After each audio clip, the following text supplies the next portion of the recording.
Mar ou Lago da Galileia? Olá, meus irmãos, eu sou o pastor Anderson Macedo, bem-vindo a mais um Momento Teologando.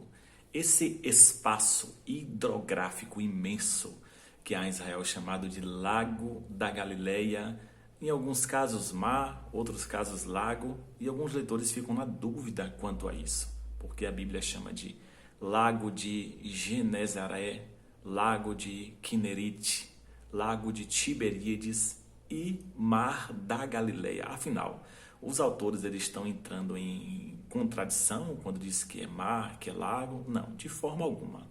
Não existe contradição na Bíblia. As aparentes contradições, tá? Aparentes contradições, elas se complementam entre si. Essas diferenças aparentes somente se completam entre si, quando a gente estuda de forma direitinho, buscando as informações certas em fontes corretas, tá? Então, o espaço hidrográfico e geográfico é um só, Mar da Galileia ou Lago da Galileia.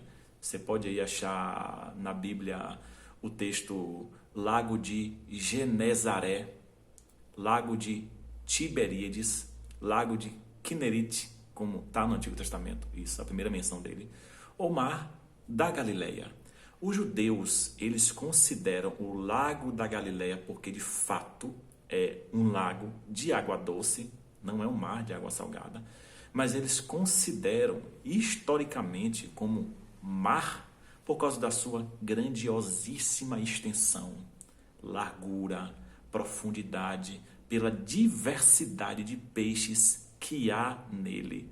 E desde os tempos bíblicos, pelo que esse grande lago proporcionava para a comunidade judaica, como, por exemplo, o grande comércio, o grande mercado da pescaria, o grande mercado de peixe que sustentava muitas famílias e movimentava ali a economia, o comércio das comunidades judaicas. Então, eles consideravam esse grande lago, que era imenso, gente, ou melhor, que era não, que é, porque ainda existe em Israel hoje, imenso, muito grande, em largura, em profundidade, em extensão, que eles consideram até hoje como um grande mar. Os judeus chegam a dizer, há uma tradição que diz que os pensamentos dos judeus é o seguinte, que o pensamento dos judeus é o seguinte: Deus criou 7 mares, mas o da Galileia é o deleite de Deus. E como eu não fui em Israel com a trena para medir o tamanho desse lago, eu quero ler aqui um texto do Dr. James Douglas, de uma obra de 1961, essa relíquia. O que é que ele diz na página 651?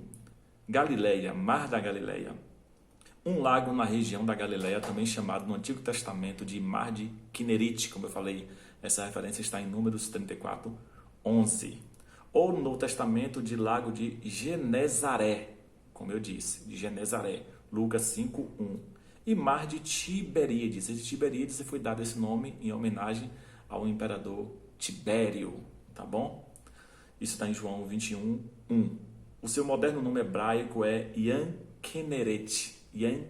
Vale lembrar que esse termo hebraico, Yan, ele também é utilizado quando a Bíblia faz menção de lagos e rios. Então, quando faz menção de hidrografias de água doce, o termo também é Yan, o mesmo termo que era utilizado aqui para Mar da Galileia, Lago da Galileia, inclusive as bacias de água do tabernáculo, do templo.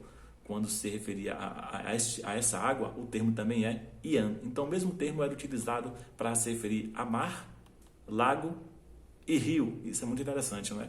Muito curioso. Vamos continuar aqui rapidamente. O lago tem cerca de 21 quilômetros de comprimento por 11 quilômetros de largura. Você já imaginou um lago?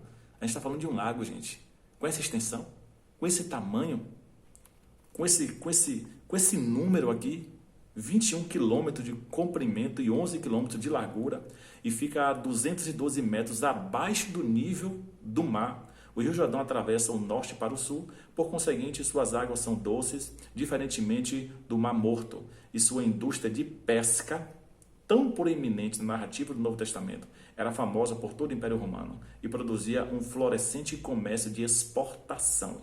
Por outro lado, a posição do lago nas profundezas do vale do Rio Jordão e cercado por colinas tornava-o sujeito a perturbações atmosféricas e tempestades súbitas. Essa parte das tempestades, por ele estar cercado de colinas, explica a tempestade de quando Jesus estava no barco com os discípulos. Ele está cercado de colinas e isso favorece a tempestades abruptas, inesperadas, não é? Inopinadas, sem esperar.